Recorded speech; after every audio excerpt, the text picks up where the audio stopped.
Right, it's time for business, and Daryl Kwa is here. Hello, Daryl. Hi, Israel. Let's begin with food matters. Very important. The CEO of the National Food and Buffer Stock Company, Hanan Abdul Wahab, says the company expects 40 new warehouses to be handed over by the end of the year.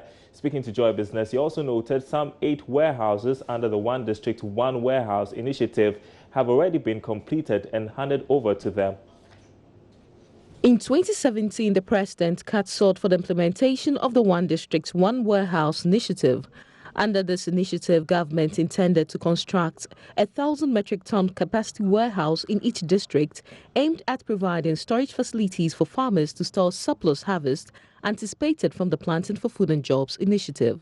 Despite the initiative, farmers still lament there aren't enough storage facilities for their harvest. But speaking to Joy Business, the CEO of the National Food and Buffer Stock Company, Hanan Abdul Wahab, indicated 8 new warehouses had been completed, with 40 more expected by the end of the year. Currently, 8 of both the Ministry for Special Initiative and Ministry of Food and Agriculture have been completed and handed over to the buffer stock. I can mention of the Ejura one, where we have 2,000 metric tons, the Yagba Kubore, and there's another one too in the Bono East regions. So the rest of them, the timelines are, we are expecting that there would also be, there will be a handing over of 40 new ones in addition to the 8 by the end of this year. So the rest of them would also, I'm sure, first quarter of 2020, we should be able to have the other set also being handed over to us. Mr. Wahab also noted that government had initiated the construction of farm roads to allow access to the warehouse facilities, which some farmers say is too far. What we are doing to deal with accessibility to farmers are the construction of the farm roads. That government is doing very well in that, because those are things that are very important to us now, because the location of the warehouse doesn't really matter. The most important thing is that the license buying company should be able to reach out to the farmers and buy from them. So farmers, what they need from us is to create the market link between them and our license buying companies. And our license buying companies can also move effectively when roads leading to farms are constructed, which government is doing that.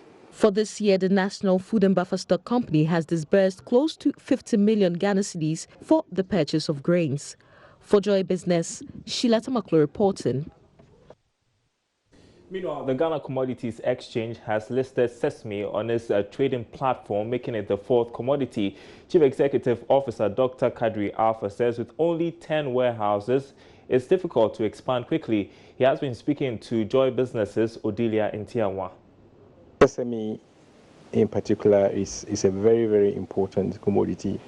It's got a highly valued market.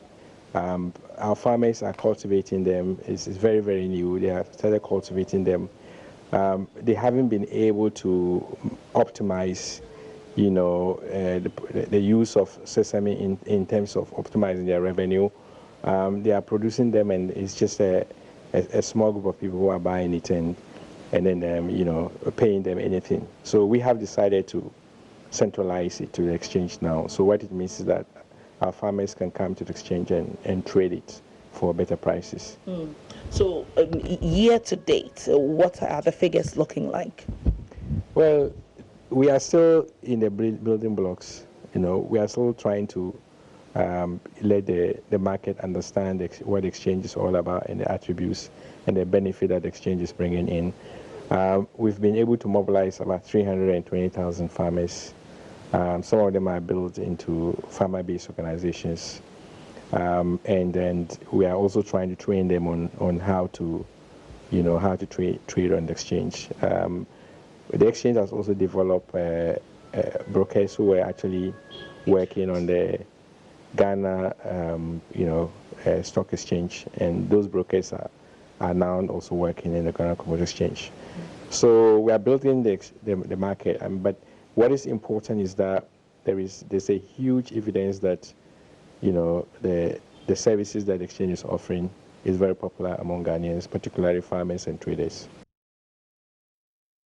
Now, the Ghana Union of Traders Association has condemned local traders at Opera Square in Accra for closing shops of some foreign retailers on Monday. President of the association, Dr. Joseph Obeng, tells Joy Business leadership has been in talks with national security to forestall any such action in future, especially as tensions rise over the closure of the Nigeria-Benin border. Leadership of the Ghana Union of Traders Association has disassociated itself from the recent closure of foreign shops at Opera Square in Accra. Joy Business reported of how some 100 foreign shops got shut down for what local traders say is a breach of the GIPC law. President of GUTA, Dr. Joseph Obeng, tells Joy Business leadership has called for calm and also sought the intervention of the national security. This one is not coming from even the leadership, and we've done all our best. In fact, we even informed national security and then the trade ministry. In all this, I would still want to appeal to our members to have some restraint. So that whilst we are giving the government to also fund a very solid ways of treating this, solving this situation. This is not the first time in a year for GUTA members to embark on such an exercise. Last week, a similar distress action was embarked upon at Swami Magazine at Kumasi.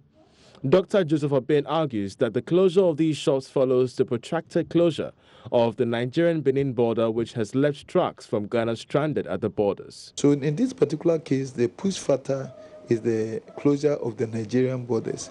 You recall that Nigeria did not inform Ghana adequately for us to be warned not to go to that destination.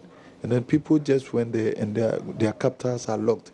So far, Nigerian authorities have revealed an extension of the border until January 31, a development the president of GUTA, Dr. Joseph Obeng, has described as proof of weak ECOWAS protocols.